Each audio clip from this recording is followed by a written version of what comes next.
Otra cosa más, chicos, como están todos aquí, también coordinar si desean dar ese mismo día domingo sus prácticas para sacar una nota o eso lo coordinan. Generalmente lo que hemos hecho el semestre, como todos son del grupo, daban su teoría y las prácticas que son casos clínicos en relación a lo que hemos hecho. Eso también lo pueden coordinar, porque lo que daban los chicos el semestre pasado daban su teoría y posteriormente la práctica, primero la práctica y la teoría juntos para que se libren del curso. Eso también por favor, me confirma. Está bien, doctora. Sería Voy porque a hablar. necesito tener un ya con todos. Sí, doctora, está bien.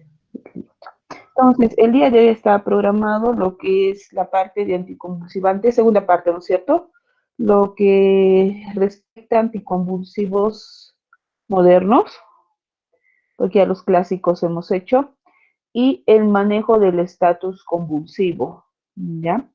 Miren, de cada exposición, como lo están subiendo a su plataforma y también lo están compartiendo en el WhatsApp, vamos a sacar preguntas también de ahí, por favor. Estamos obviamente en cada tema. Por favor, el grupo expositor puede estar empezando a proyectar para empezar hoy día.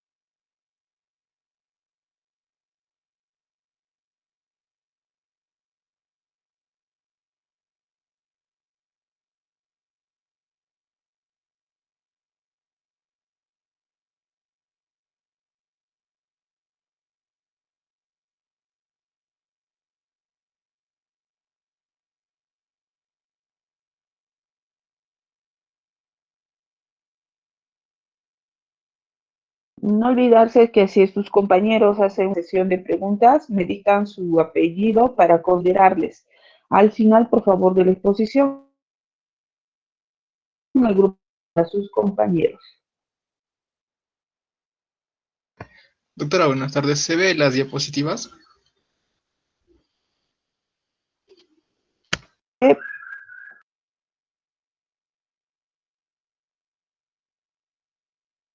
Ya, doctora, buenas tardes. Compañeros, buenas tardes. Vamos a exponer en esta oportunidad lo que vienen a ser estatus convulsivos, anticonvulsivos modernos. Vamos a empezar con los estatus convulsivos. ¿Qué, ¿Qué va a ser un estatus convulsivo? Vamos a entender que un estatus convulsivo vendría a ser la crisis convulsiva de cualquier etiología que va a tener una duración superior a los 30 minutos.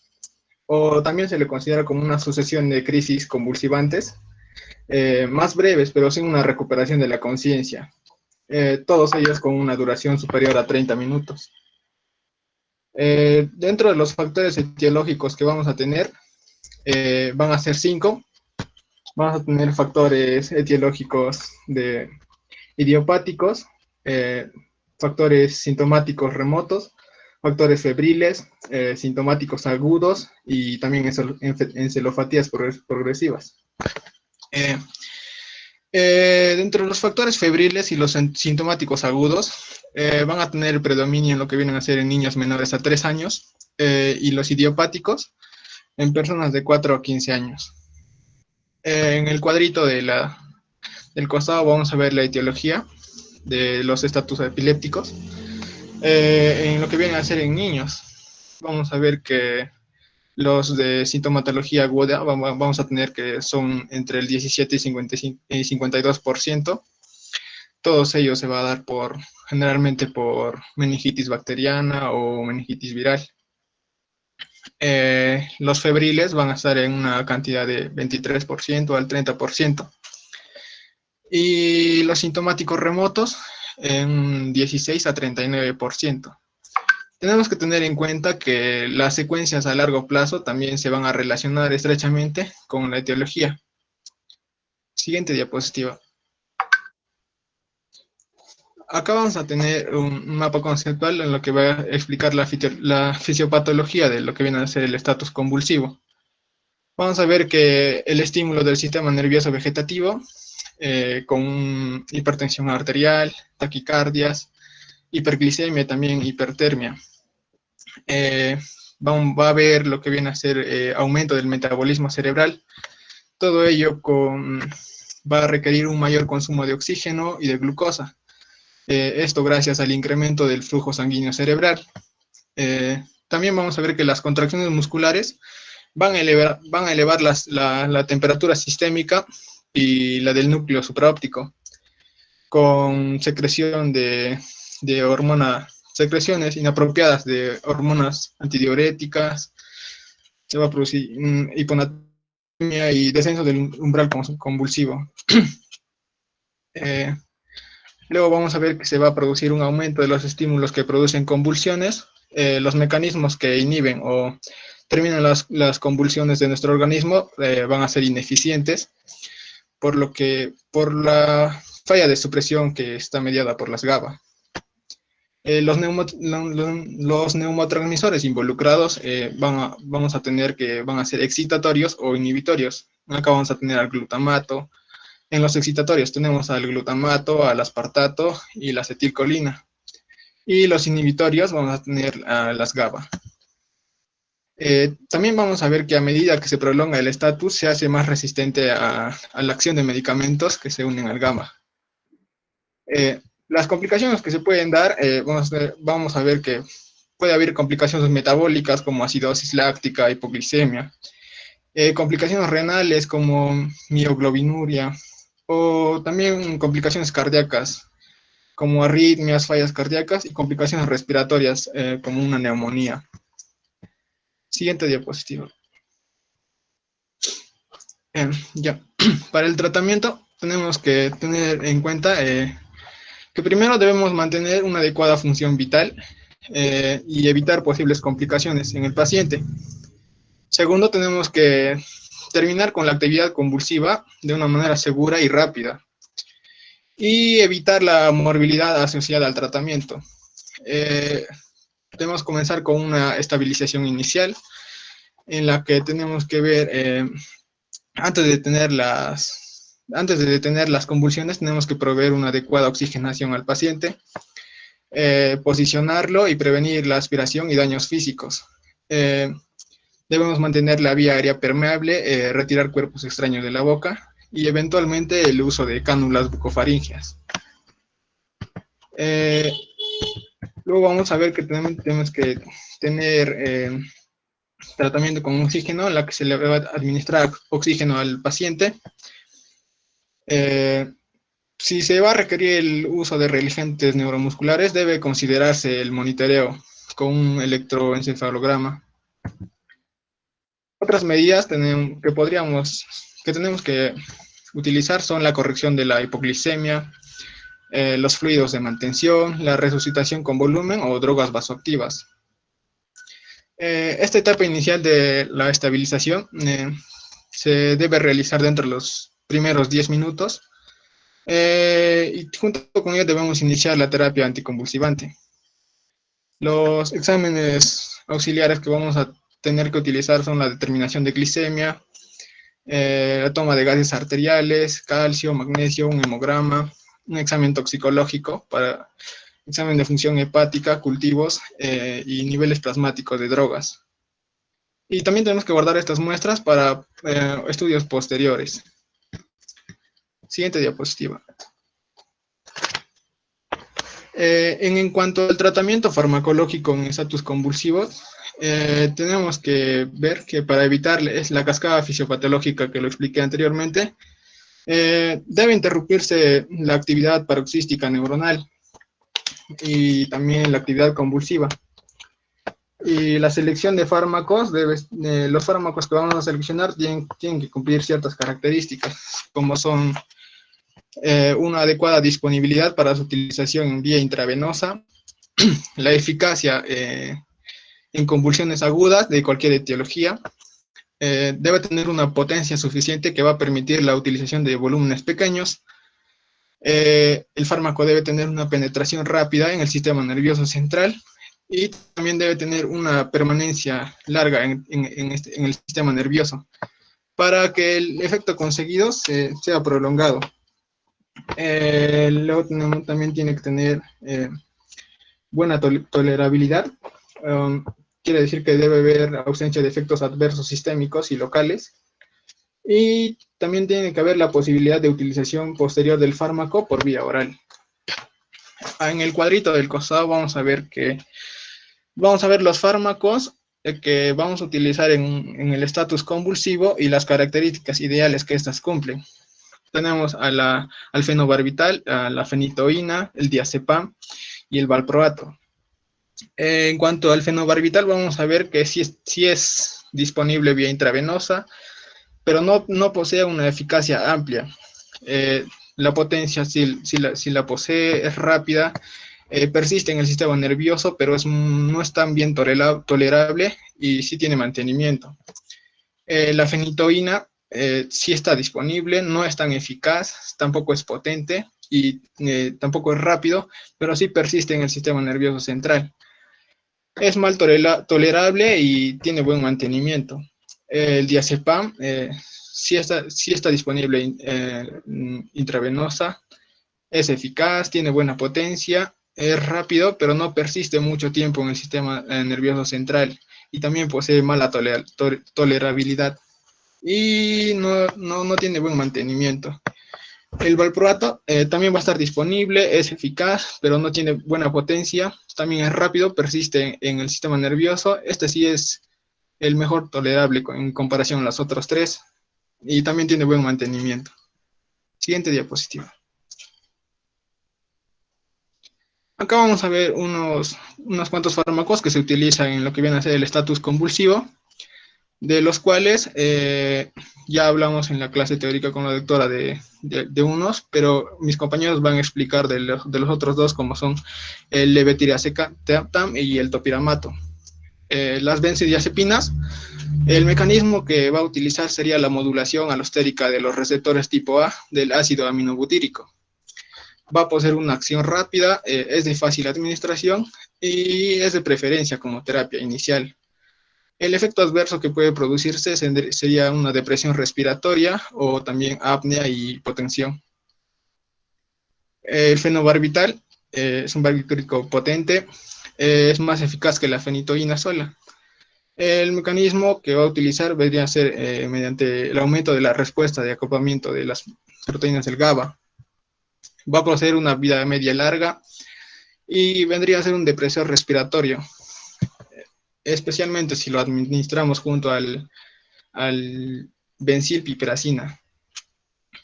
La dosis que vamos a utilizar de fenobarbital sería de 20 miligramos por kilogramo. La fenitoína va a poseer una acción larga, su inicio de acción puede tomar 25 minutos o más desde que le administramos al paciente.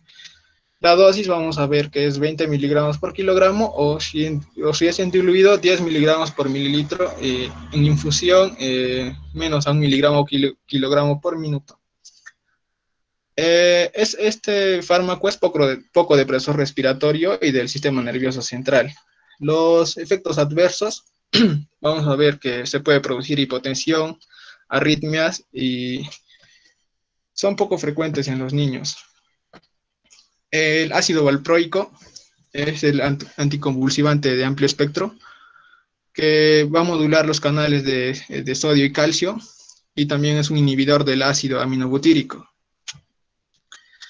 El ácido valproico es altamente efectivo, posee una acción rápida que va desde los 6 a los 30 minutos, no posee muchos efectos adversos y su administración es en bolo de 20 a 30 miligramos por kilogramos.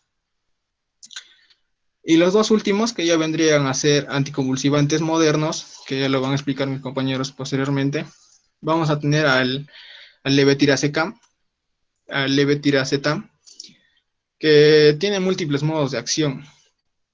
va a actuar a nivel del calcio, de los receptores de glutamato y en la modulación del GABA. La disponibilidad endovenosa eh, no tiene metabolización hepática y sirve para darse en las etapas iniciales y no mucho en lo que viene a ser el estatus convulsivo. El topiramato también posee muchos mecanismos de acción. Este bloquea los canales sensibles al voltaje, como los de sodio y calcio. Eh, Va a ocasionar un aumento de la actividad del GABA y solo va a estar disponible por vía enteral. Siguiente diapositiva.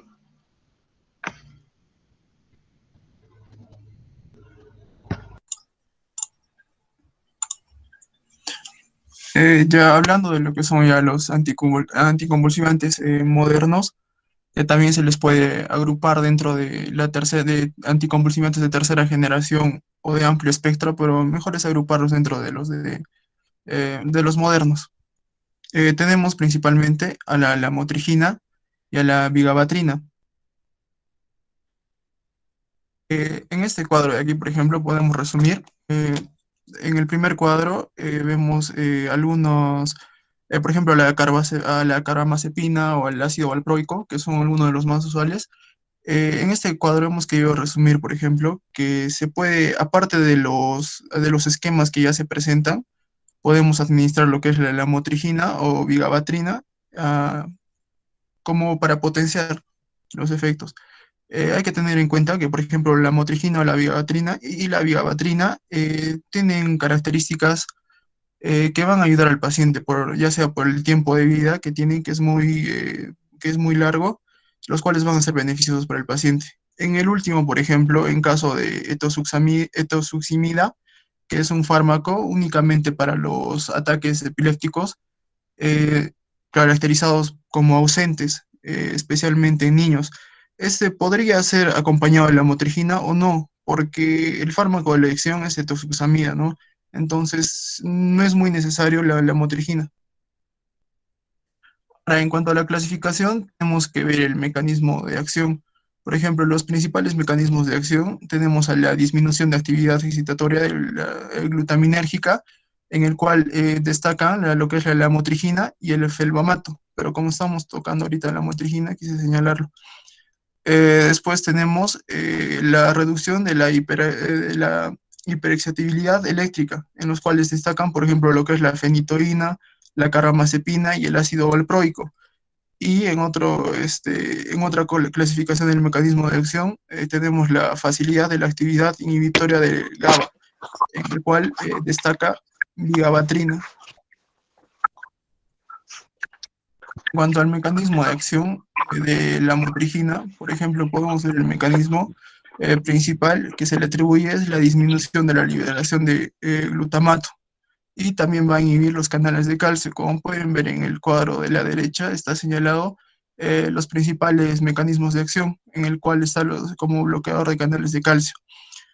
La dosis es de 50 miligramos por día y esta se tiene que ir subiendo cada 2 semanas hasta llegar a los 100 o 150 dosis de miligramos por día. En cuanto a la toxicidad, lo principal que se presenta con la lamotrigina es cuadros de, por ejemplo, mareo, ataxia, visión doble o lo que es la coagulación intravascular diseminada. Pero hay que tener en cuenta que la lamotrigina, tanto como bueno, la lamotrigina en especial, si se aplica en forma de monoterapia, no va a tener muchos efectos tóxicos o muchos efectos secundarios. Los efectos tóxicos se dan cuando se aplican en lo que es adjunto con otros fármacos. En la farmacocinética vamos a ver que presenta una biodisponibilidad del 98%, el tiempo de vida en media es de 30 horas, lo cual es beneficioso para el paciente. En interacciones, como ya les mencioné, no se tiene evidencia de que la lamotrigina por sí solo induzca a cuadros significativos sobre el paciente. Esto más bien se atribuye a cuando se le administra con otros fármacos. Es poco probable que se produzcan interacciones con la lamotrigina debido a que esta no interactúa con el citocromo P450. En cuanto a la excreción, es netamente secreta por vía renal, aproximadamente el 70%, y en cuanto a las alteraciones psicológicas y psiquiátricas, que son una de las que se presentan con la administración de este fármaco, pero son muy pocos casos. Se puede haber, por ejemplo, de la depresión, ansiedad, el insomnio. Otros cuadros que se pueden presentar es el mareo, la diplopía, somnolencia, las cefaleas, visión borrosa, náuseas, vómito y astenia. En este cuadro, por ejemplo, de aquí se resume, ¿no?, lo que es los efectos adversos frecuentes, que son la cefalea, astenia, náuseas, diplopía y mareo. Y los efectos adversos, que son muy raros, una erupción cutánea, o también el síndrome de Steve Johnson, denominado también así, y discrasia hemática. En cuanto a sus indicaciones, por ejemplo, la motricina, si la administramos por sí sola, va a ser muy beneficioso en crisis parciales, en crisis generalizadas tónicas y clónicas, en ausencias también, que se caracteriza por presentarse estos cuadros en los niños, en los que normalmente los niños no tienen estos movimientos bruscos, sino que la epilepsia en este tipo de niños eh, es ausente, no se evidencia. El niño puede estar tranquilo y no sospechar que está sufriendo un cuadro de epilepsia, un cuadro convulsivante. También es recomendable en lo que son cuadros mioclónicos y tónicos. Como pueden ver, en todos los cuatro casos es recomendado. No tiene muchas interacciones. Eso se resume en este cuadro. Ahora, en cuanto a la vigabatrina, el principal mecanismo de acción es que es un análogo estructural de GABA, es decir, que inhibe todo lo que es lo que es la transaminasa de GABA, como se puede ver en este cuadro de acá de la derecha. Puede ser de mayor utilidad en dos casos. Su mayor utilidad parece manifestarse en formas principalmente parciales de epilepsia. Puede ser con o sin generalización secundaria, y también puede usarse en formas generalizadas primarias de epilepsia, como pueden ser lo tónico, clónico, o también en un cuadro de ausencia, o pequeños, ¿no? Y son menos susceptibles a la vigabatrina, los que ya se mencionó. En cuanto a la administración, puede variar dependiendo al peso de los niños. Por ejemplo, en niños de 10 a 15 kilos puede variar de 0,5 a 1 gramo por día.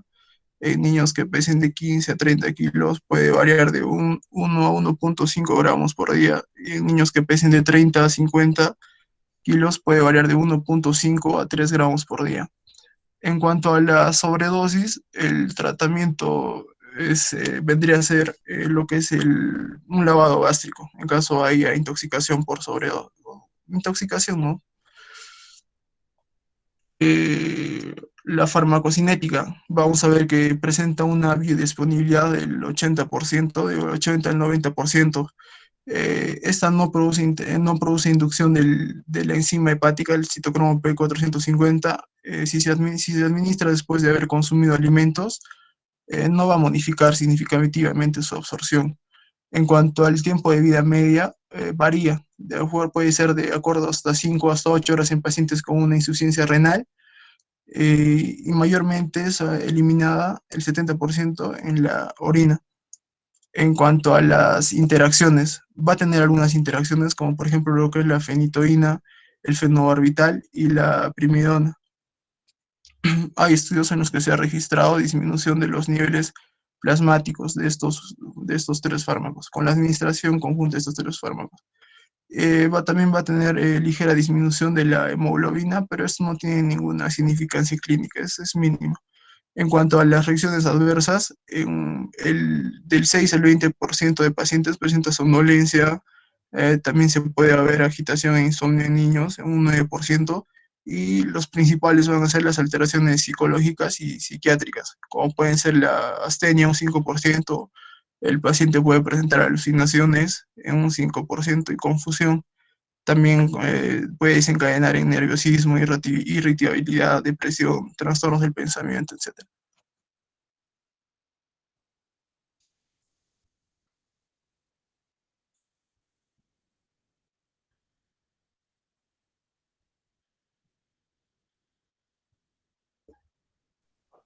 ¿Se me escucha? Yo les voy a hablar sobre la gabapentina y la pregabalina. Siguiente, por favor. Bueno, para entender, ¿no? Cómo van a actuar primero la pregabalina y la gabapentina, vamos a tener que saber que se les considera dentro de los fármacos anticonvulsivantes modernos, dentro de la familia de los gabapentinoides, ¿no? Entonces, para saber cómo se producen, ¿no?, las crisis epilépticas, vamos a tener una neurona presináptica y una neurona posináptica, ¿no? Entonces, de la neurona presináptica van a salir las vesículas del glutamato que van a activar a la neurona posináptica, ¿no? Mediante los canales de sodio y calcio, que son los NMDA y los AMPA, ¿no? Entonces, estos van a excitar esta neurona posináptica y se va a producir, ¿no?, las crisis epilépticas. Pero también va a haber un sistema regulador, ¿no? Que es el sistema GABA mediante su receptor GABA que va a, per- que va a liberar cloro, ¿no? Manteniendo así negativa la neurona y así evitando, ¿no?, lo que son las crisis epilépticas. Siguiente. Ya.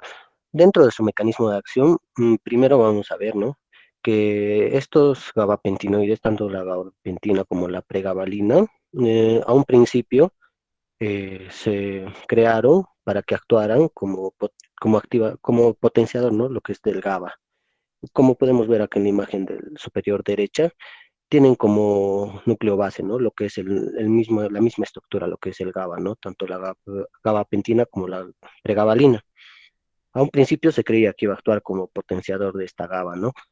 Y así liberando más cloro, pero en estudios posteriores se vio que no actúa ahí, sino que actúa en otro lugar.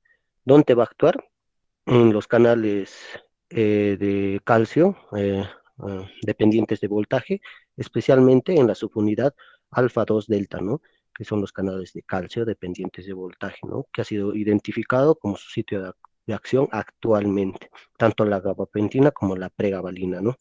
Entonces, ¿cuál va a ser el resultado? El bloqueo, ¿no? Lo que va a ser el bloqueo y no se va, mm, no va a haber dispersión, ¿no?, de lo que es la señal excitatoria neuronal, tanto como son las crisis de las descargas epileptógenas, como no lo que es la señal dolorosa, ¿no?, del origen neuropático. Siguiente. Bueno, explicando todo lo que estaba en letras, acá les voy a explicar de forma más fácil, ¿no? Tenemos la neurona con el sistema regulador de GABA. A un principio, en el receptor GABA se pensaba que iba a actuar esta gabapentina como la pregabalina, liberando así más cloro, ¿no?, para mantener negativo lo que son las neuronas postsinápticas. Pero en estudios posteriores se vio que actúa a nivel de la neurona presináptica, a nivel de los canales de calcio dependientes de voltaje. Siguiente, por favor. Ahí nomás. Eh, Antes se creía que actuaba en estos receptores GABA, ¿no?, que están a la derecha, de color celeste. Pero después, en estudios posteriores, en el lado izquierdo, actúan en los canales de calcio dependientes de voltaje de color morado, ¿no? Entonces hay una subunidad específica para estos gabapentinoides, que es la subunidad alfa 2 delta. Ahí es donde actúa y así inhibiendo la entrada, ¿no?, de lo que es el calcio y inhibiendo también, ¿no?, lo que es la salida del glutamato hacia la célula posináptica, ¿no?, para activarla. Entonces ahí se corta, ¿no?, lo que es eh, la descarga epileptógena como la descarga neuropática, ¿no?, del dolor. Siguiente. Dentro de su farmacocinética, vamos a tener que, como son muy parecidos, van a tener una farmacocinética muy parecida, excepto, ¿no?, en lo que es su absorción. Dentro de su absorción, la gabapentina vamos a tener que su biodisponibilidad va a estar en el 60%, mientras que la pregabalina va a ser muy rápida su absorción, pero en ayunas, ¿no? Y alcanzando su concentración máxima en 1 hora y media, mientras que la gabapentina, su concentración máxima alcanza de 2 a 3 horas. ¿Dónde es la diferencia entre la pregabalina y la gabapentina?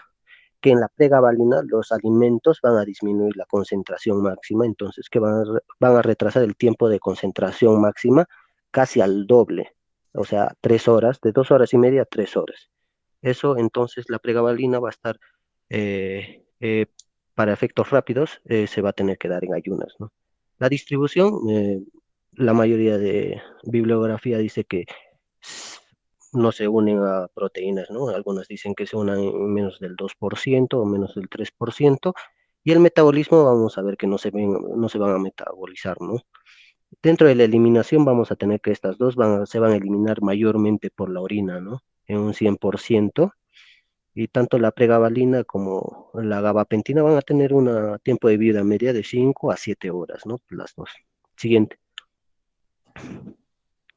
Bueno, dentro de las indicaciones vamos a tener que la gabapentina va a estar indicada, ¿no? En las que son las crisis epilépticas parciales o focales, ¿no? También en la neuralgia posherpética y en la neuropatía diabética, ¿no? Tanto la pregabalina, ¿no? También. ¿Dónde está más indicada la pregabalina? En la neuropatía diabética. Hay una tesis, ¿no? De lo que es de la ciudad de Cajamarca, que la pregabalina tiene más eficacia sobre la gabapentina en lo que es la neuropatía diabética, ¿no? De un 74% sobre un 48%, ¿no? Entonces, en lo que es neuropatía diabética, elección pregabalina, ¿no? También vamos a tener en otra bibliografía, y también he leído que también se les va a tratar en lo que es el síndrome de las piernas inquietas, también en el tratamiento de la eyaculación prematura, ¿no? Y tratamiento del priapismo. También la pregabalina va a estar indicado en lo que es el trastorno de ansiedad generalizada, en lo que son los adultos, ¿no? Y en una neuralgia central o periférica que ya había hablado, ¿no? Siguiente. Las reacciones adversas, vamos a tener que son las mismas. Eh, Esto es un resumen, ¿no? De todos los libros que hay, que casi dicen lo mismo, ¿no? Que va a ser tanto para las dos, tanto para gabapentina como pregabalina, los síntomas más frecuentes, las reacciones van a ser la somnolencia, ¿no? El mareo, la ataxia, la astenia y el nistagmo. Otras bibliografías le ponen como la diplopía, ¿no? O la visión doble, también le ponen el temblor, otros ya también cuando se excede, eh, he leído también el síncope, ¿no? Lo que es el vértigo y las tendencias suicidas, ¿no? Eh, Vamos a ver que la retirada brusca de esta gabapentina, ¿no? Acá dice abajo, se va a asociar, ¿no? Con lo que es el síndrome de abstinencia, ¿no? Puede estar caracterizado, ¿no? Por lo que es la ansiedad, el insomnio, náuseas, dolor y la sudoración extrema, ¿no? También vamos a ver, ¿no? Lo que se ha detectado, el síndrome de Stevens-Johnson, ¿no? Tanto en las dos. Y en la pregabalina vamos a tener un aumento de apetito y el peso, ¿no? Siguiente.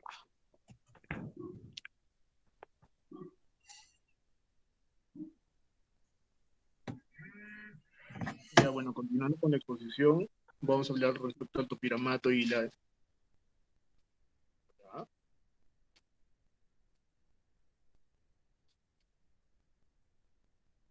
Y al topiramato y el levetiracetam. Siguiente, por favor. Bueno, en el topiramato va a ser descubierto en 1997. El mecanismo de acción que va a tener va a ser que va a bloquear los canales de sodio dependientes del voltaje y de altas frecuencias de disparo celular. También va a bloquear la acción del glutamato en los receptores subtipo de AMP, kainato, y la inhibición anhidrasa del carbónica de los cálculos renales. Tenemos que saber que este medicamento también se usaba para bajar de peso, por decirlo así. Tiene buen resultado en eso. Y vamos a ver que es derivado de la D-fructosa, desarrollado como antidiabético y antiepiléptico potente. En su farmacocinética vamos a tener que tiene una liberación oral, una absorción gastrointestinal y una distribución que va a estar unida a proteínas y un metabolismo hepático y con una excreción renal. Vamos a ver que su biodisponibilidad está al 80%, sus concentraciones plasmáticas van a darse en 2 horas de liberación prolongada durante 24 horas después de haberse administrado 200 miligramos. En caso de los ancianos y los jóvenes, su concentración plasmática va a ser de 1 a 2 horas. Vamos a ver una unión de proteínas del 13 al 17%, un metabolismo hepático al 30%, y una vida media de entre 19 y 23 horas y un aclaramiento de 20 a 30 mililitros por minuto. Y el 70% se va a producir sin cambios en la orina. ¿Para qué sirve este medicamento o este fármaco? En caso de las convulsiones tónico-clónicas secundarias, en las crisis tónico-clónicas generalizadas primarias y en el síndrome de Lennox-Gastaut. Siguiente, por favor. Bueno, vamos a ver que también tenemos que hablar un poco de la dosis tóxica, que va a ser mayor a 1.6 gramos. Su pico plasmático va a ser de 2 a 3 horas. En caso de las indicaciones, va a estar indicado para las epilepsias que no responden de manera satisfactoria al tratamiento convencional. Va a bajar el peso, van a tener diferentes dosis. Normalmente se inicia con una dosis de 25 miligramos por la noche durante la primera semana. A la segunda se administran 25 en la mañana y 25 en la noche. Durante la tercera semana se van a aumentar 25 en la mañana y 50 por la noche. Y así de forma progresiva hasta alcanzar una dosis de 200 miligramos divididos en 2 tomas. Las reacciones adversas están definidas como la ataxia, van a disminuir la concentración, confusión, mareos, fatiga, parestesias en las extremidades, somnolencia, van a, van a perder el peso en algunos casos, pérdida de apetito y los cálculos renales.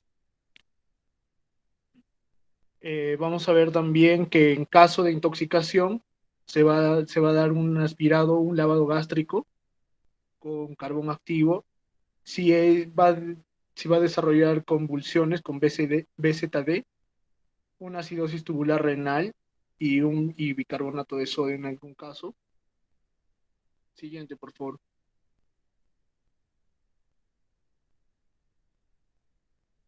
Ya. En caso del levetiracetam, fue descubierto en 1980, va a tener un mecanismo de acción que va a estar unido al sitio SV2A de la unión específica saturable y es reversible.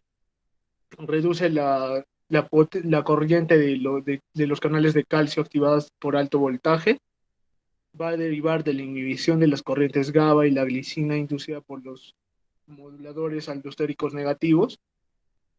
Va a estar derivado del piracetam, mejora las funciones cognitivas y también los factores de ansiedad. En su farmacocinética vamos a tener que la eliminación va a ser por vía renal al 67%. También va a presentar una hidrólisis no dependiente de CYP450 y no tiene normalmente interacciones de importancia, pero tenemos una biodisponibilidad al 99%, una concentración plasmática de 0.6 a 1,3 horas después de su administración, un metabolismo por hidrólisis de 24 a 27%, va a estar unido a proteínas con al menor del 10%, una vida media de 6 a 8 horas y va a aumentar una falla renal en 24 horas normalmente, un aclaramiento de 0,96 mililitros por minuto por kilogramo, una excreción de 66%, sin cambios en la orina por filtración glomerular, 48 horas en ausencia de metabolitos. Siguiente, por favor.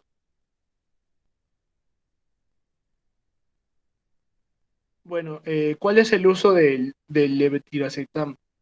Vamos a ver que sirve para crisis parciales y completas de la focalización secundaria, crisis parciales generalizadas y convulsiones mioclónicas. Las presentaciones y las dosis, bueno, van a venir tabletas de 250, 500, 750 y 1000 gramos y ampollas en 100 miligramos por mililitro. La dosis se va a dar en 500 miligramos 2 veces al día cada 12 horas, con incrementos semanales de 500 a 1000 miligramos al día a 3000 miligramos. En caso de pacientes de 6 a 15 años, se van a dar solamente 20 miligramos por kilogramo al día, por vía oral dividida en 2 días. y el incremento de 20 miligramos cada 2 semanas hasta llegar a un máximo de 30 miligramos por kilogramo por dosis, ¿no? La dosis tóxica va a ser mayor a 6 gramos y la eliminación va a ser 75% por vía renal. Las reacciones adversas que va a producir esta van a ser, al igual que el del topinamato, van a ser astenia, mareo, somnolencia, algún tipo de psicosis, una hepatitis tóxica y la depresión respiratoria. En caso de las interacciones, no se han descrito muchas, pero en caso de se diría de la carbazepina, que aumentan los eventos adversos en el sistema nervioso central.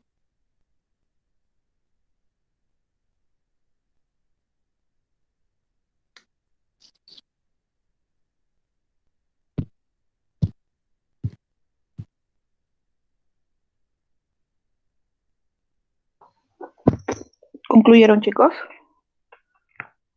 ¿Aló? Sí, doctora. Ya.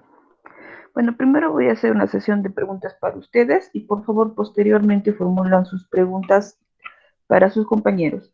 Antes de que yo empiece, ¿del aula tienen alguna pregunta para el grupo expositor?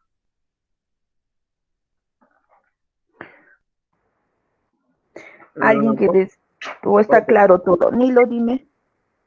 Doctorita, mis compañeros han estado hablando sobre los anticonvulsivantes, ¿verdad? En caso que haya un niño que presente convulsiones y sea menor de 5 años, ¿qué tipo de tratamiento se le podría dar a este niño?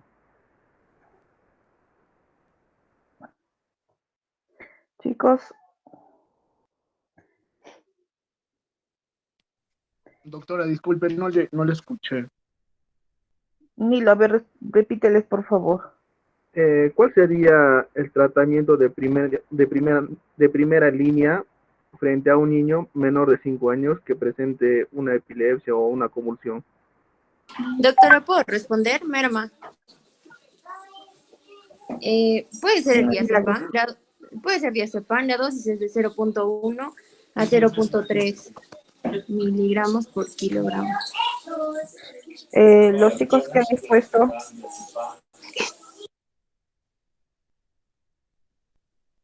Los chicos que han expuesto. Doctora, mayormente las convulsiones que se presentan, por ejemplo, en niños de 1 a 5 años, como pregunta, se toman como la clasificación de ataques epilépticos generalizados. Y dentro de esa subclasificación se encuentran los ataques de ausencia, en los que se caracteriza porque el niño no presenta estos movimientos bruscos, sino que los ataques de ausencia son solamente, el niño va a parecer una mirada perdida, no hay estos ataques bruscos. Y lo recomendado o como primera elección es la etosuxamida. Ahora tampoco hay que tener en cuenta, doctora, que en los primeros, cuando se presenta un cuadro epiléptico, no hay que dar un fármaco, o sea, no hay que dar el tratamiento si es el primero, porque en caso de que se presente el primer cuadro o el primero que se note, no siempre quiere decir que sea un caso de epilepsia, puede ser de un síndrome febril que también presenta convulsiones y no hay que confundirlo con epilepsia, solamente para dejarlo en claro eso. Muy bien. Generalmente en pediatría. Disculpe, en realidad se podría tratar con A ver, 3 tipos Brandon, de fármacos. Doctora. Te escucho, Brandon.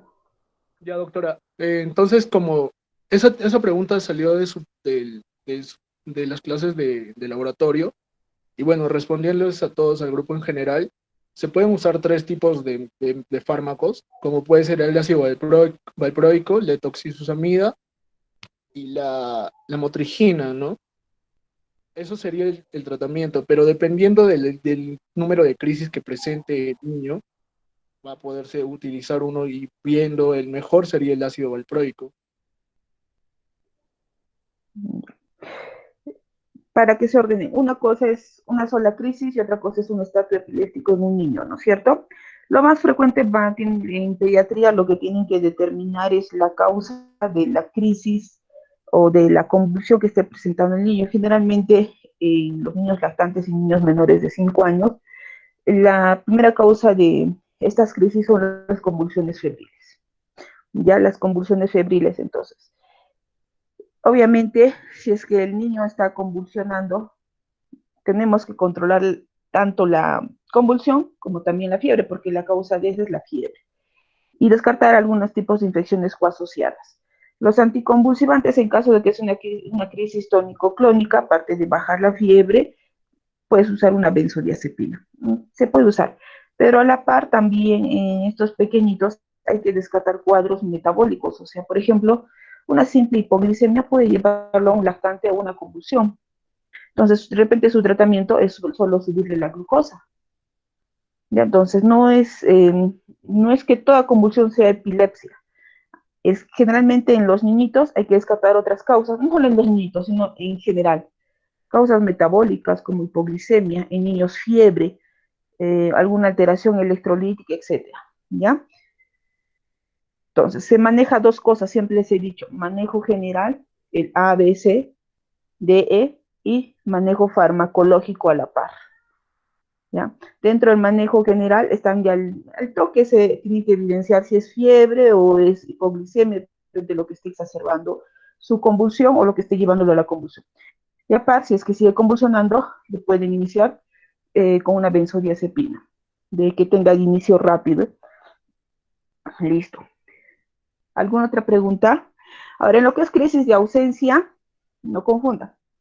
Las crisis de ausencia, solo hay algunos fármacos que usamos en crisis de ausencia, ¿no es cierto? Creo que en un caso clínico estaba respecto a la crisis de ausencia, que es etosuximida, ácido valproico.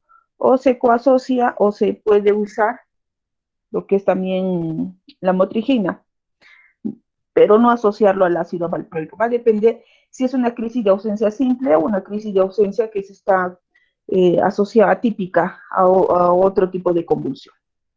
¿Ya? Eso es, digamos, un tipo de crisis generalizadas. ¿Alguna otra pregunta, chicos? Estaba del aula al grupo expositor. Doctora, buenas tardes.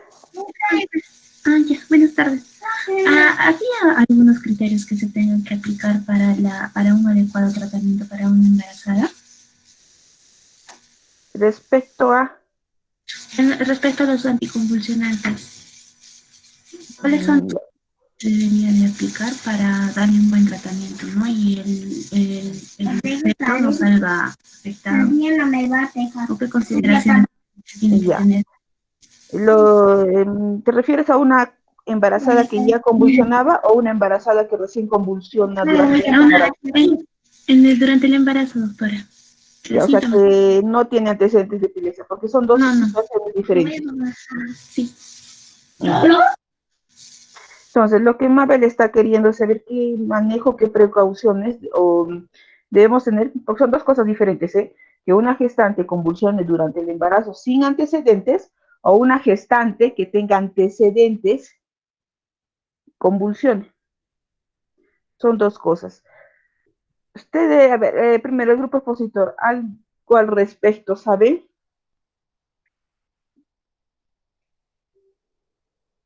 ¿Aló, chicos? Chicos, ¿quiénes han expuesto? Escuchar a Rodrigo, ya, a Jamie. Chicos, ¿me escuchan o se me ha ido el audio? Sí, doctora, sí lo escuchamos. Ya. Listo. Entonces, miren, primer punto, si es una gestante que ya tenía epilepsia y tomaba tratamiento, es muy diferente, ¿no es cierto? Y una mujer que se embaraza ya con epilepsia y tomaba tratamiento que controlaba su epilepsia, o sea, no convulsionaba, estaba yendo muy bien, pero se embaraza, lo que se tiene que hacer es, igual, hablar con ella, indicarle de los efectos adversos que puede tener el uso de los anticonvulsivantes, porque algunos son teratogénicos, ¿no es cierto? Como el ácido valproico, la fenitoína, etc. Pero si está controlando sus convulsiones, se debería continuar, pero asociarle ácido fólico a dosis altas, pero indicándole cuáles son los riesgos que puede tener el bebé, ¿ya? ¿Por qué? Porque si le cambiamos, tendríamos que volver a rotar y empezar, y de repente podemos exacerbar las crisis convulsivas y puede ser en perjuicio tanto de la mamá y peor del bebé. Esa es una recomendación que se da. Otra cosa es que nunca convulsionado durante el embarazo convulsión. Eso es diferente. A eso de las convulsiones durante el embarazo, especialmente cuando están más allá de las 20 semanas de gestación, se asocia a otra enfermedad, que son las preeclampsias, eclampsias, ¿no es cierto? Que es por, entre comillas, por un rechazo hacia el producto, ¿no es cierto?, del bebé. Ahí el tratamiento es culminar el embarazo. O puede ser que puede coexistir las dos cosas, puede coexistir, ¿ya? Entonces, cuando una mujer queda embarazada, pero ha controlado muy bien su epilepsia con el tratamiento que estaba recibiendo, se debería continuar aumentando la dosis del ácido fólico para disminuir los riesgos de defectos del tubo neural. Explicando de los efectos que pueda producirse por el uso de los medicamentos. Siempre se le explica a la mamá.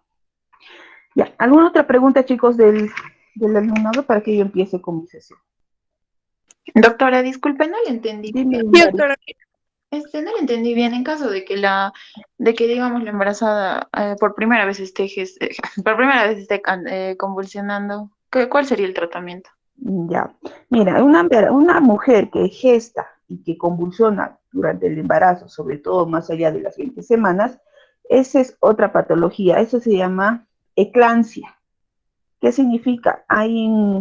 Por invasión de los vasos y del trofoblasto del bebé dentro del miometrio, se produce una reacción a nivel del endotelio, como un rechazo del organismo de la mamá hacia el bebé.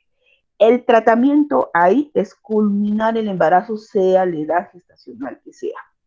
¿Por qué? Porque la madre puede fallecer, porque no solo hay disfunción de los vasos en donde está el útero, sino en todo el organismo. Puede empezar a sangrar, puede empezar a hacer falla renal, falla respiratoria, o sea, todas las fallas, y se muere. Por eso, cuando una mujer convulsiona por primera vez en el embarazo, lo que tenemos que sospechar como primera opción es que sea una eclampsia, así se llama la enfermedad, ¿ya?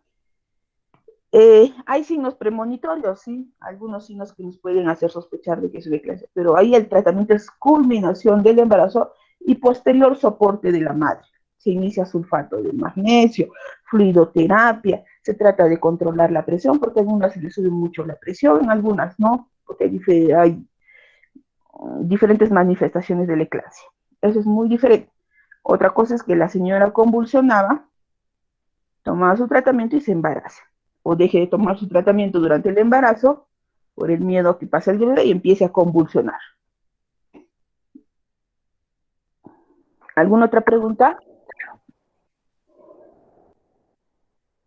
Sí, doctora, quisiera saber por qué la vigabatina causa efecto en el campo visual.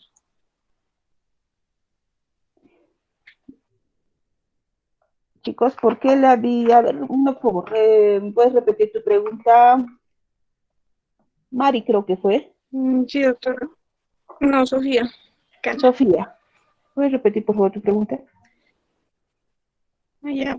¿Por qué causa la vigabatrina el efecto adverso del defecto en el campo visual? Ya. Chicos, los que han expuesto respecto a la vigabatrina.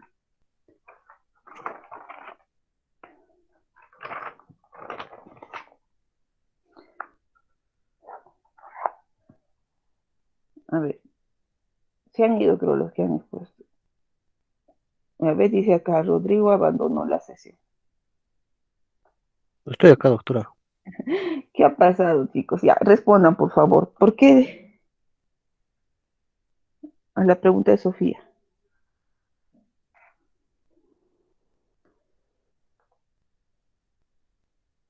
¿Aló, me escuchan?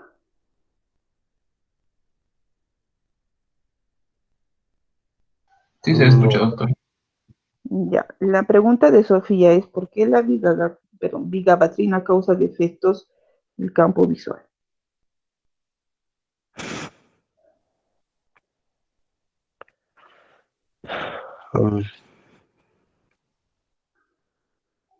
¿Alguna idea? No, doctora. Ya. Sofía, ¿tienes alguna idea respecto a ese efecto adverso?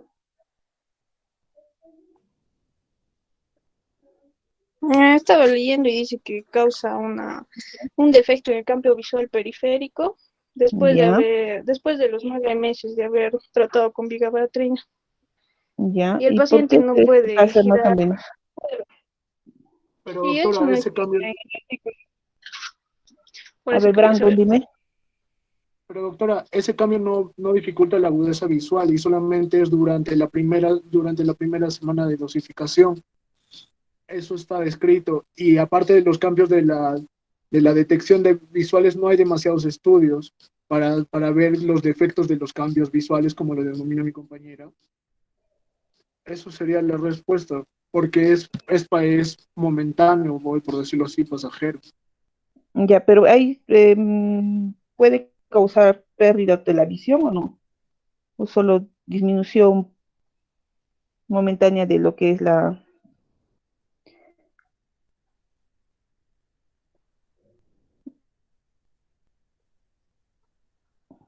Creo que Pérdida hacen una pérdida de pérdida. la visión, no, doctora, sino disminuye la visión El periférica, campo pero visual. pérdida visual no hay, solo disminuye, es como una limitación.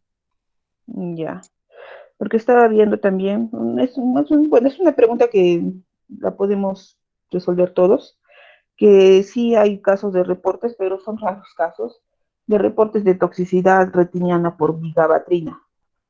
Pero como Dios son casos, no es muy frecuente que se produzca pérdida de la visión, ¿eh?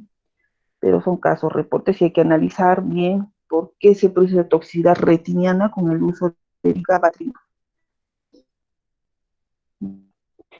¿Alguna otra pregunta, chicos, para empezar? Doctora, disculpe. Doctora, A ver, ¿qué? Ashley. ya. Doctora, mis compañeros mencionaron lo que es el estatus convulsivo refractario. Quisiera saber a qué se refieren con esto y si es que tenemos que tener alguna terapia farmacológica específica en estos pacientes o no. Muy bien, Ashley, eso es justo lo que quería preguntarles también. Ya, a ver, chicos, los tres expositores. La pregunta es, definición de estatus convulsivo refractario y qué medidas farmacológicas o medidas deben tomar ante esta situación. Tres, Sí, doctora, dos. ¿Me escucha? Sí, Marco. Ya, el estado convulsivo refractario vendría a ser la crisis convulsiva que va a persistir a pesar de que de un tratamiento con benzodiazepinas se da en un paciente. ¿Algo más se quieren agregar? Sí, doctora, ¿se me Dime, escucha? Rodrigo.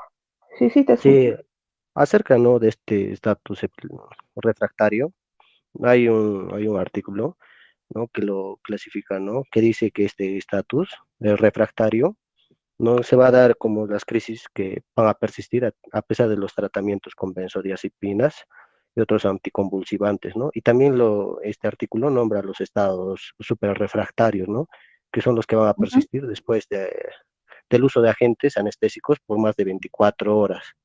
Muy Y bien. dice que estos deben ser tratados rápidamente, ¿no?, para disminuir mortalidad, ¿no? ¿Cuál es su tratamiento? Acá dice, ¿no?, que es escoger la hipotermia, ¿no? Puede ser un buen tratamiento y que ha sido muy efectivo este tratamiento, ¿no? En este estudio que se hace y ha resultado muy bueno para mejorar la morbilidad de estos pacientes. Muy bien, Rodrigo. En respecto primero al estatus convulsivo refractario, por eso es que les estaba explicando, en el estatus convulsivo tenemos medicamentos de primera línea, segunda línea, ¿no es cierto? Tercera línea. Cuando fallan mis medicamentos de primera o segunda línea, pero primera línea ya sabe. A ver, si cualquiera de los del grupo expositor puede indicar cuáles son los fármacos de primera y segunda línea de uso en el estatus convulsivo.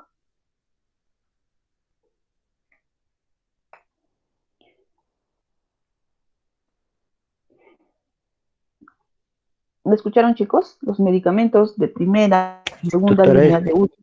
doctora, ¿es mi internet o está entrecortado? A ver, ¿me escuchan? Por favor, si me confirman los demás. Se le escucha, doctora. Sí, se escucha bien, doctorita. Ya, creo que Rodrigo es tu internet, porque sí me escucha. Voy a volver a entrar, doctora, un ratito. O si no, reingresa, Rodrigo. Reingresa, te vamos a esperar. Ya.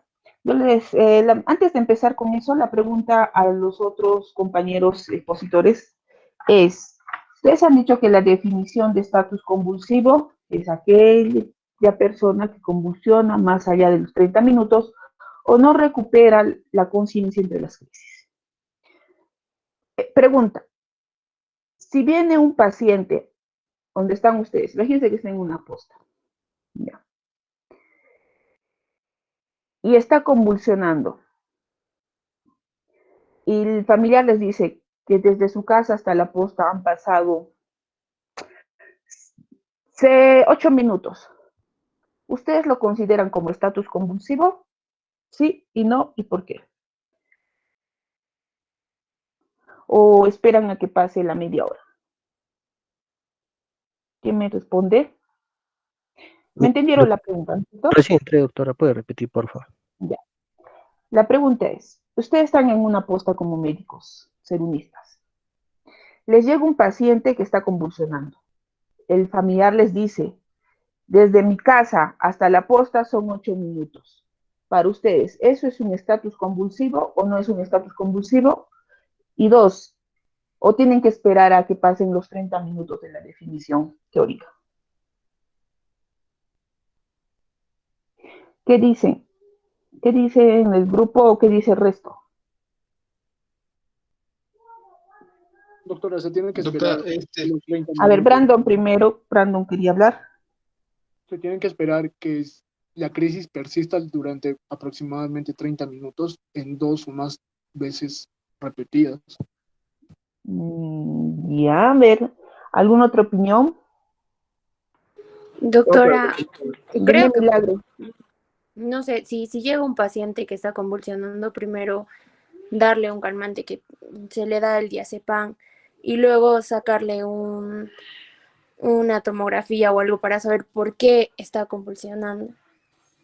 Ya. ¿Alguna Doctorita, otra antes para que les concluya? Pues, dime, Nilo. creo que también, si son 8 minutos, encontré también que debería tomarse en cuenta que son desde el primer minuto hasta los 30 minutos que una persona pueda estar con este problema. En caso esté presentando, debería darse lorazepam, midazolam o diazepam en estos casos, ¿no? Ya. Ahora sí.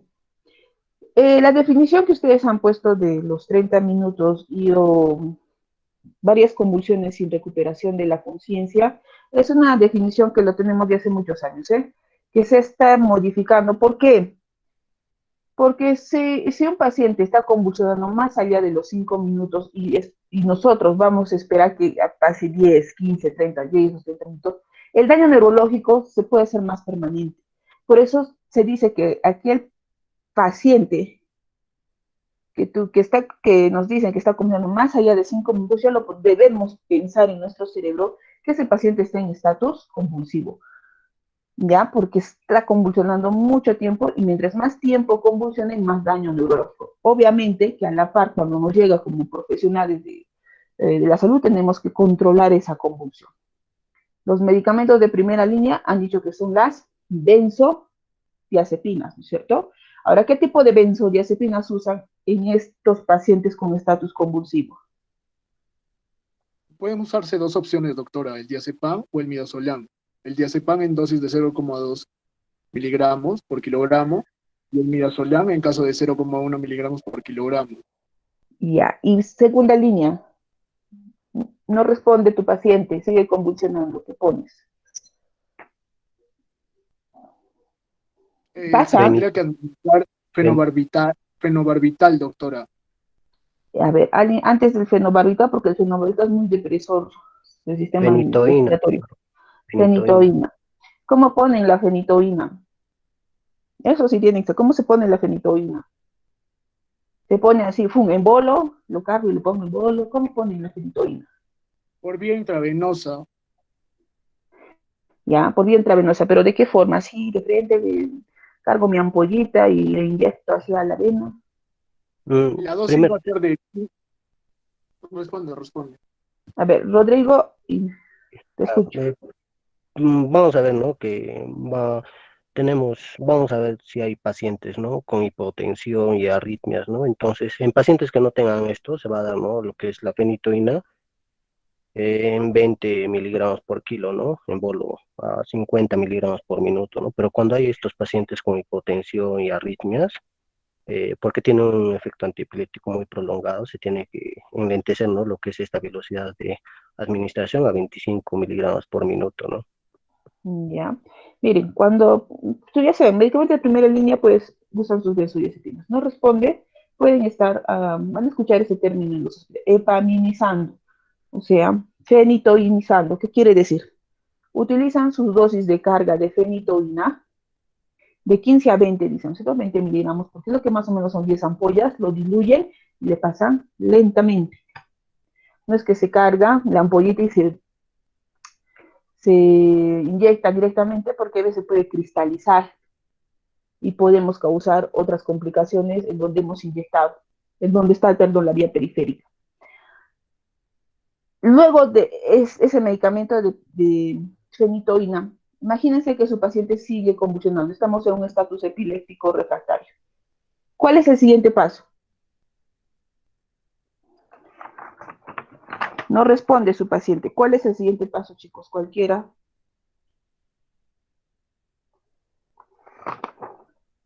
Valproato, doctora, podría ser, o fenobarbital en último caso. Ya.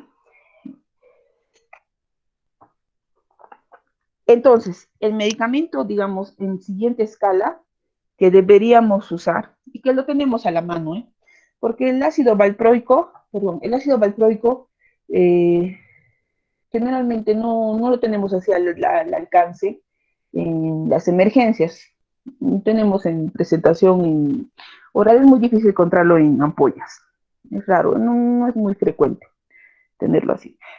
Entonces, como tercer punto, podemos iniciar lo que es el fenobarbital. El fenobarbital, Eric Ríos. Eric.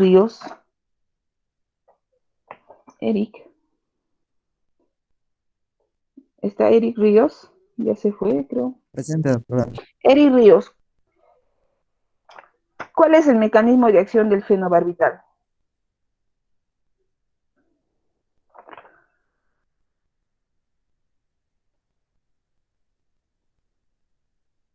¿Cuál es el mecanismo de acción del fenobarbital? Doctor, ¿puedo responder? A ver, ya, Rodrigo, diles, por favor. Es un depresor, ¿no? De lo que es el sistema nervioso central, que es dependiente de la dosis, ¿no? Y se une al receptor GABA, facilitando la neurotransmisión inhibidora, ¿no? Y así inhibiendo lo que es la transmisión epileptógena. Ya, muy bien. Bien. Entonces, ya hemos visto que un paciente que esté en estatus convulsivo, usamos los medicamentos de primera y segunda línea, no responde, ya sea en estatus epiléptico refractario, usamos fenobarbital o tiopental, no responde y no responde. Entonces, ¿cuál sería el siguiente paso en estos pacientes? ¿Qué medicamentos usarían ustedes? Ya entrando en el estatus epiléptico refractario. Porque su refractario ya lo ha dicho Rodrigo Juárez, ¿no es cierto? Entonces seguimos en el refractario. No responde a fenitoína, no responde a diazepam. ¿Qué hacemos? ¿Qué creen, chicos? Doctorita, ¿eso sería midazolam? ¿Cómo lo usarías el midazolam? El midazolam es una benzodiazepina de acción ultracorta, ¿no es cierto? ¿Cómo usarías el midazolam en estos pacientes que hacen estatus epiléptico refractario?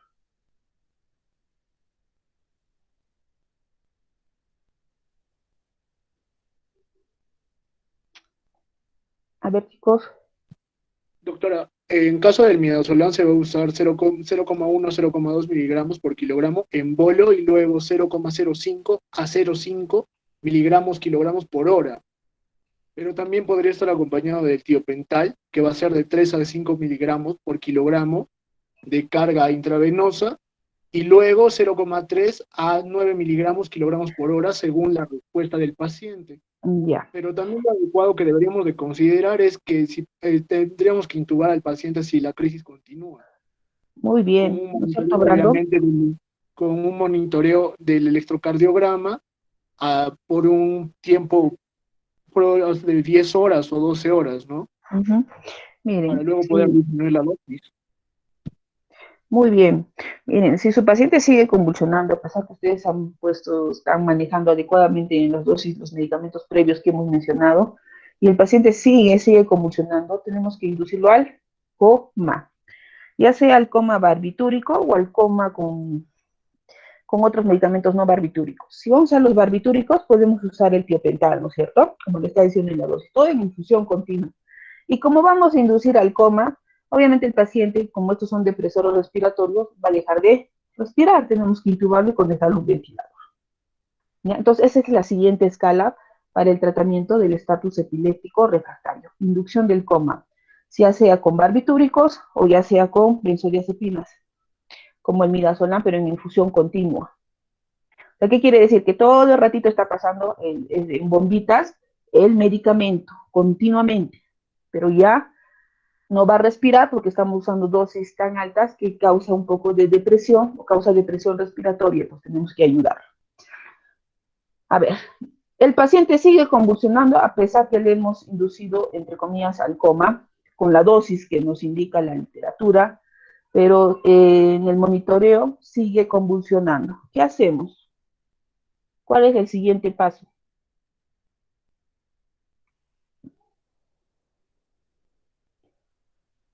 Chicos. Eso ya es un estatus epiléptico suprarrefractario, doctora. Ya, ¿qué haces? ¿Qué haces? Porque eso puede pasar, todos nos aparece siempre los cambios de esperar 24 horas, pero a veces ni en 24 horas el paciente sigue. Para estos estatus epilépticos suprarrefractarios es ¿no? lo que es la anestesia general. Ajá. Nos tenemos que prestar, incluso hasta prestar las máquinas de anestesia general de los anestesiólogos, incluso anestesia inhalatoria usamos con ellos para tratar de controlar, y como tú has dicho, la hipotermia, ¿no es cierto? Llevarlos a hipotermia, asociar otros medicamentos depresores también. O sea, a la par está recibiendo fenobarbital, está recibiendo fenitoína, está recibiendo incluso hasta propofol, está en hipotermia, o sea, son varias cosas que usamos para tratar de controlar esas convulsiones. Incluso hasta anestésicos generales como la ketamina podemos usar, o sea, tenemos que ya asociar. Y no es infrecuente. Generalmente cuando tenemos pacientes que convulsionan ingresan a la SUS porque están en estatus convulsivo refractario o superrefractario. Y sí pasa, ¿ya? Pero no olvidarse, buscar la causa de las convulsiones. Porque imagínense que esté convulsionando y nadie le toma un AGA y está convulsionando por hiponatremia. Mientras no corrija la hiponatremia, no corrija la hipoglicemia o no corrija otros factores que estén condicionando esa convulsión, el paciente va a seguir en estatus. ¿Ya? A ver, ahora sí vamos a invertir las preguntas. Primera pregunta para el alumnado, para el resto del grupo expositor.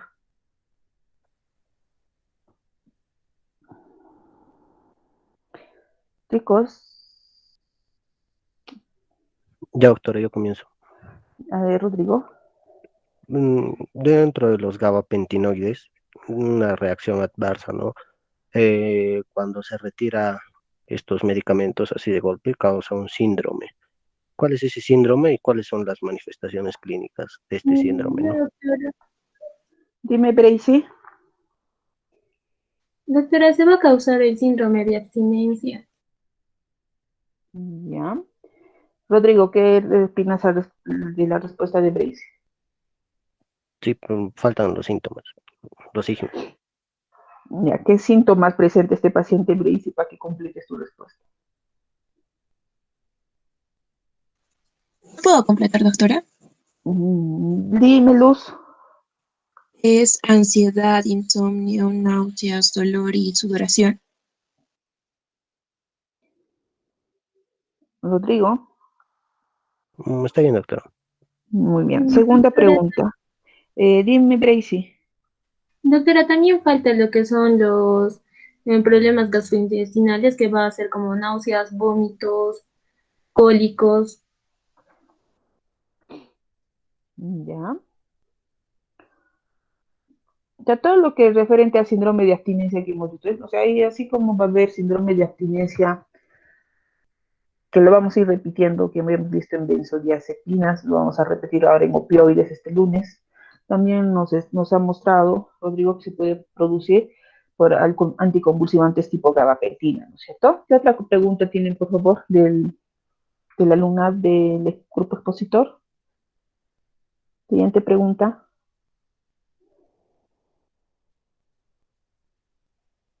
Chicos, ¿están ahí? Sí, doctora. Pero Rodrigo, ¿te han abandonado a tus compañeros? No sé. A ver. A ver, hay otra pregunta también, doctora. Ya, dime, Rodrigo, diles. Lánzate. He hablado también del mecanismo de acción. ¿Cuál era al principio, ¿no? Cuando se creó estos gabapentinoides, cuál se creía que era su sitio de acción y cuál es en la actualidad el sitio de acción de estos gabapentinoides? Listo, eso sí. ¿Quién quiere responder?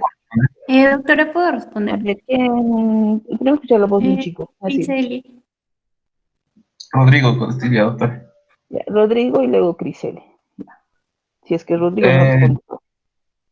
Mencionaste de que querían que actúe en las neuronas de tipo GABA A, liberando más cloro. Sin embargo, se descubrió que después actuaban en las neuronas presinápticas sobre los canales de calcio dependientes de voltaje.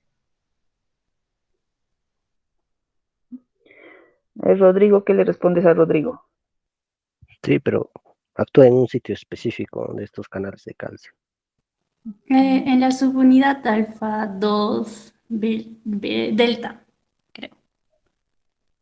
Sí, ese es. Que son especialmente para esta familia, ¿no, doctora? Que actúan especialmente en esta subunidad. Ya, muy bien. Tercera pregunta. Tú mismo vas a seguir preguntando a Rodrigo, tus compañeros ya han vuelto. ¿Dónde está Brandon? No, ya no, ya. Creo que se han ido. A ver.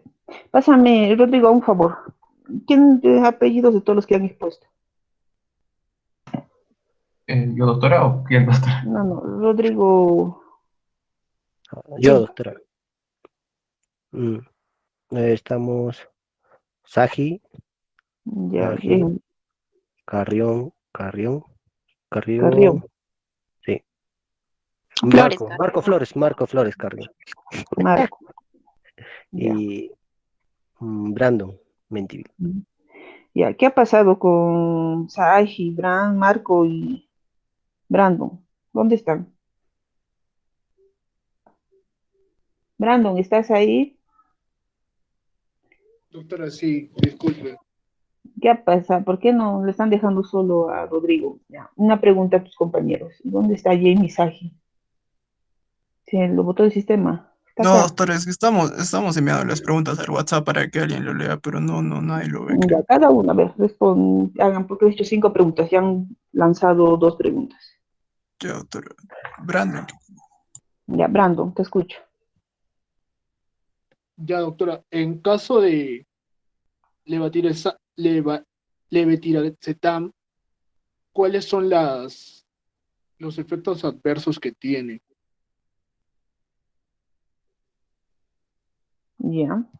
Doctora, ¿puedo responder? Doctora, ¿puedo responder? Stephanie. Ya.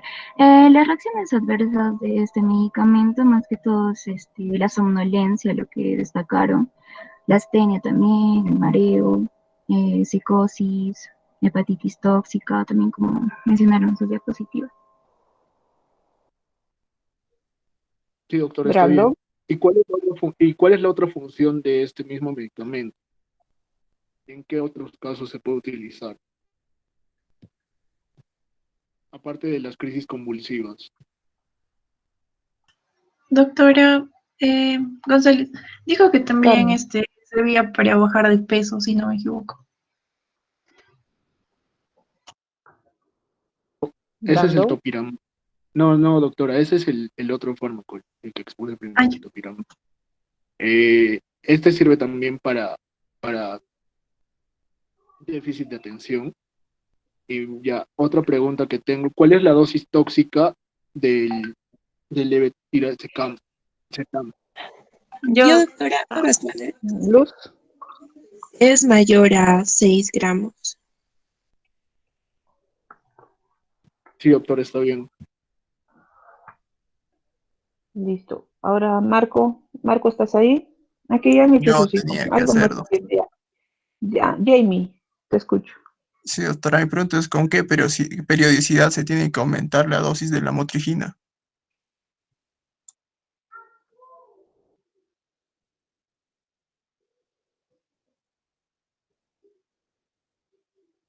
Nadie te responde, Jamie. Cada 30 horas, doctora. Jamie, Eh, es cada 2 semanas, doctora. Se comienza con 50 y se sube por 2 semanas hasta 150 miligramos por día. ya. Y la última pregunta para concluir con este tema. Respecto a la gabapentina, porque van a ver mucho uso de gabapentina, no solo en crisis convulsiva. Y lo ha Doctorita, dicho tu compañera. Dime, Nilo. en la pregunta anterior que estaba diciendo, encontré que se debe dar 25 gramos por día cada 2 semanas y luego seguir sucesivamente a 50 miligramos por día por 2 semanas.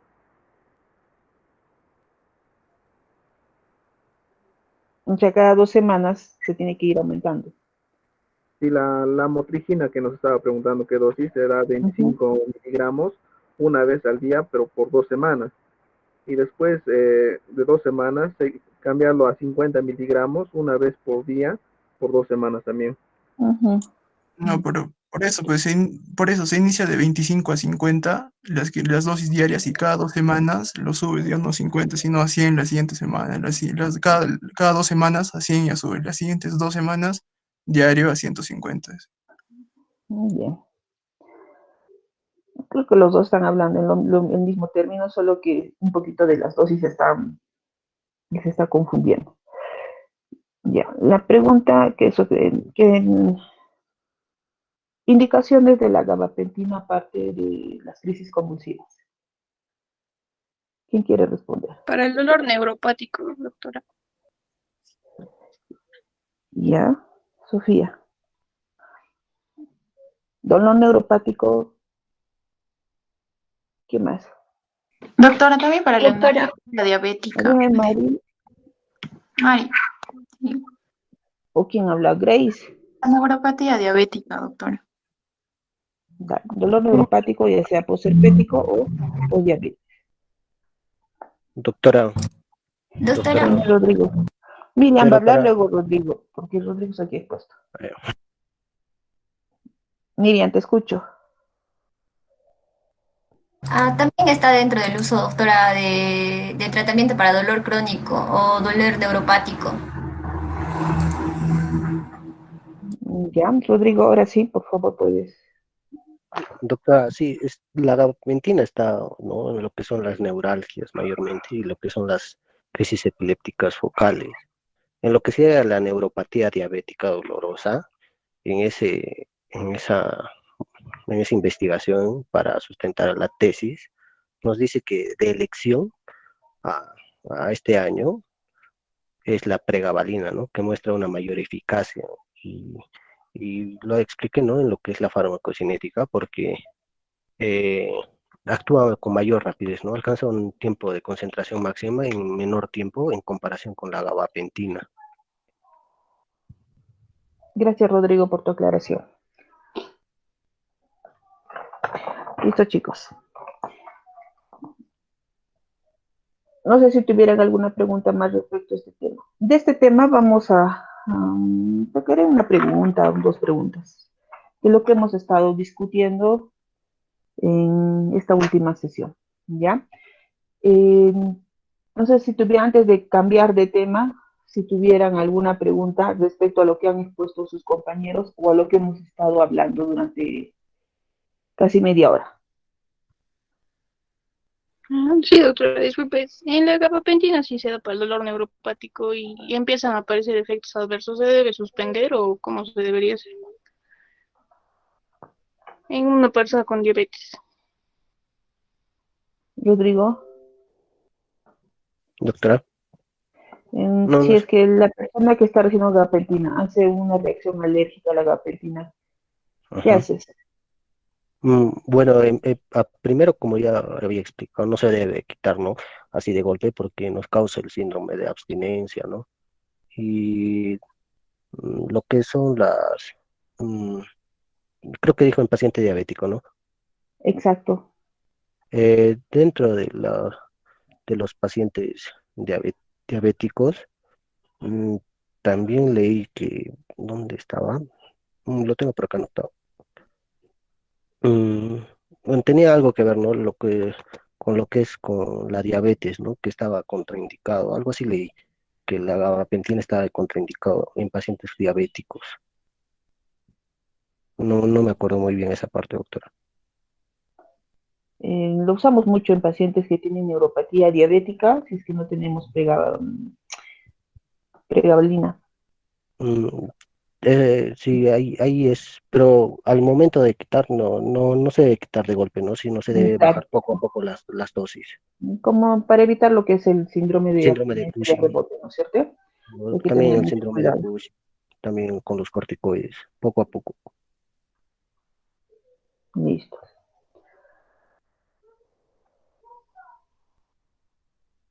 ¿Alguna otra pregunta, chicos? ¿Aló? Estoy de noche. Doctor, yo Dime, tengo una Valeria. pregunta. Usted dijo, cuando una mujer embarazada presenta periodos epilépticos, o sea, como primera vez durante su embarazo, y que generalmente puede ser dado porque tiene una eclampsia y se le aconseja mm, finalizar lo que es el embarazo. Ah, si esa señora o esa mamá vuelve a embarazarse, puede que vuelva a presentar los mismos episodios, entonces por lo que se le aconsejaría no embarazarse. Claro. Mira, cuando presente eclampsia no es que se le aconseja desembarazar, se tiene que desembarazar, eso es sí o sí, no hay preguntas ahí, ¿ya? Eso ya saben los ginecólogos, sí o sí se desembaraza, porque si no la madre se muere. Ese es uno. Y una paciente que ha presente eclampsia o preeclampsia en su embarazo previo y se vuelve a embarazar, el riesgo de que se produzca preeclampsia en una segunda o tercera es alto. Por eso es que en este tipo de pacientes, si es que se embaraza, se les tiene que dar aspirina. ¿Se acuerdan que hemos hablado de la aspirina a dosis antitrombóticas en pacientes con alto riesgo de preeclampsia? Justo este tipo de pacientes es un paciente con alto riesgo de preeclampsia. Si es que se embarazara, porque a veces uno no puede estar atrás de las pacientes, ¿eh? No sé si respondí tu pregunta, porque igual va a tener el riesgo siempre va a ser alto en ese tipo de pacientes que hacen preeclampsia, en hacer preeclampsia constantemente, porque hay muchos factores de riesgo asociados a que una paciente haga preeclampsia, no solo es uno, es multifactorial. Muchas gracias, doctora. ¿Alguna otra pregunta? Ya, chicos. Entonces, por favor, no olvidarse que hoy ya no le estoy tomando su test, pero que tienen más de una semana para resolver las 30 preguntas misceláneas, que como me han pedido al inicio, y les puede ayudar a practicar o a ver, ¿no es cierto? Eso no queda para la parte teórica. Para la parte práctica, coordinan por favor con Rodrigo, que es el delegado general, para ver si van a dar su examen teórico y práctico, o solo teórico y aparte práctico, ¿ya? Porque necesito una nota final que se va a promediar con todo lo que ustedes han avanzado, con sus tareas, con sus exposiciones y con sus intervenciones que han hecho, ¿ya? No se olviden. Si tuvieran alguna pregunta, alguna duda respecto a... Ahora, el link que les estoy poniendo en cada aula virtual, tanto en teoría sobre todo, es el link que va para viernes y para los lunes. Ya no les voy a enviar, solo ustedes entran directamente hacia esa unidad, hacia esa parte de aula virtual y pueden ingresar directamente, ¿ya? Esta semana yo sé que la mayoría están en full exámenes. Se les va a cruzar, pero ya está ya planificado lo que vamos a hacer. Y ya no les voy a dejar más tareas. Esta es la última tarea del test. Lo que está pendiente solo son sus exposiciones de prácticas. ¿Ya? No sé si tuvieran alguna consulta, duda, reclamo. Doctora, buenas noches. Doctora. Te escucho, Solange. Ah, ya le ha botado el sistema, Solange. Esperaremos. ¿Algunos de sus otros compañeros tienen un inconveniente? Ya. Todas sus participaciones que han tenido, eso tiene aparte su nota, ya saben, ¿no es cierto? Tengo que ir promediando. Más sus tareas del aula virtual, más sus exposiciones. Dime, Solange, ya volviste. Ay, doctora, disculpe, se me fue la conexión. Doctora, la otra vez, bueno, la última vez que dimos el cuestionario de lo que fueron AINES, ¿no? Paracetamol. No sé por qué, doctora, cuando yo di mi cuestionario, o sea, mostró mi nota al final, ¿no? Como siempre. Pero ahora cuando volví a revisarlo, no sé por qué me aparece como si no hubiera dado el cuestionario. O sea, no me aparece. Porque esa vez tenía 16. O sea, no sé. Ya, voy a revisar, Solange, el tuyo ya, del cuestionario de paracetamol, ¿no es cierto? Sí, doctora, y bueno, una compañera más, no sé si doctora, de mí también es el mismo caso. Ya, voy a revisar. En mi caso también, doctora. Que es de todos, porque Doctora, creo que es de todos. Ah, ya, entonces no se preocupen, ya sé por qué ha pasado. Ah, ya les va a llegar su notificación porque tengo que bajar todas las notas. Si es de todos. Gracias, doctora. Es que tengo que consolidar notas. Y ahí recién les llega su notificación.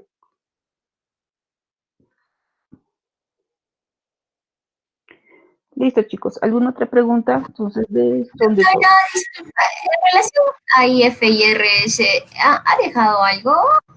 ¿O hay algún trabajo pendiente? Respecto a... la parte de lo que viene a ser IF, responsabilidad social o investigación formativa. No lo dejé, no dejé trabajo. Rodrigo, tenemos que comunicarnos con Rodrigo. Tenía una reunión respecto a ese tema. Está bien, doctora. Rodrigo, ¿te comunicas conmigo por interno? Sí, doctora, está bien. Ya, listo. Gracias, doctora. Por favor, la relación y nos vemos el día lunes, chicos. Por favor, no dejen a última hora de tareas. Vayan avanzando. Está bien, doctora. Muchas gracias. El día lunes. Cuídense. Hasta luego, doctora. Gracias, doctora. Hasta luego, doctora. Hasta luego, chicos. Cuídense. Me tengo que bajar.